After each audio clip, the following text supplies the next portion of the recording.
Alors du coup, on va rappeler une règle très importante. Donc quand j'ai x carré égale a, alors attention, il faut que a soit positif ou nul, hein, sinon ça ne fonctionne pas. Alors du coup, dans ce cas-là, on a deux solutions qui arrivent. On a x égale moins racine de a.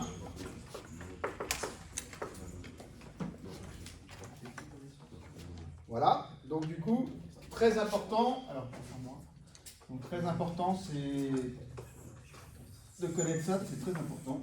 Voilà. Alors du coup, on va appliquer ça dans cet exercice. Donc on vous propose, donc si vous faites x carré égale 4, donc là du coup, si on applique la méthode, donc ça fait x égale moins racine de 4, ou x égale racine de 4.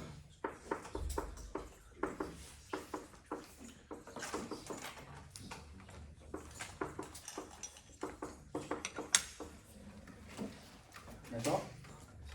Donc ça c'est une première chose. Ensuite, donc on va faire le B. Donc là du coup il y a deux solutions qui arrivent. Hein.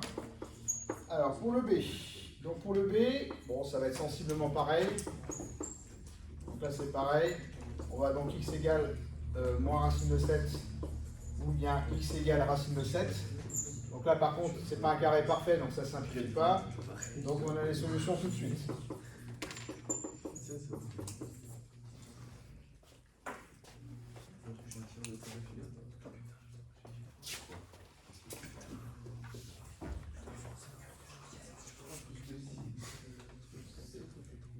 Donc x carré égale moins 1.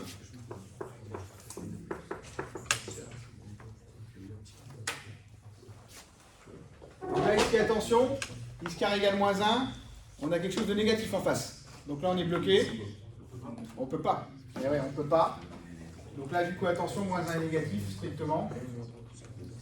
Donc du coup, cette équation n'a pas de solution. N'a pas de solution.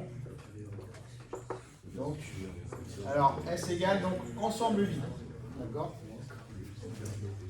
Ensuite, pour la D, donc la D, c'est le cas particulier qu'on avait vu un petit peu tout à l'heure qui est intéressant. Donc quand j'ai x carré égale 0, c'est bon, hein, ça rentre bien dans ce cas-là, parce qu'il faut que A soit positif ou nul, donc il peut être nul. Donc là, attention, c'est un cas particulier, on n'a pas besoin forcément de nous dire que x égale moins racine de 0 ou x égale plus racine de 0, ça ne présente pas vraiment d'intérêt.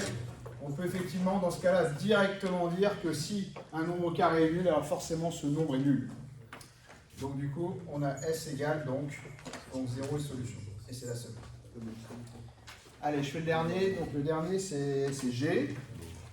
Alors, on va faire donc le G.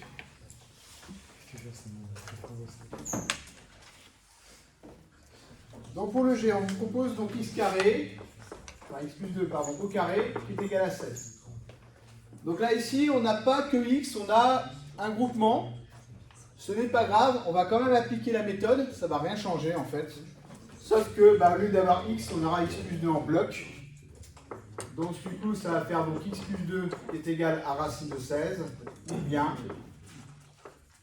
x plus 2 est égal à moins racine de 16. D'accord? Donc on ne change pas au niveau de la méthode. Donc, alors ça va faire x plus 2 égale 4, ou bien x plus 2 égale moins 4. Et après on résout tranquillement. Donc ça va faire x égale 4 moins 2, ou bien x égale moins 4 moins 2.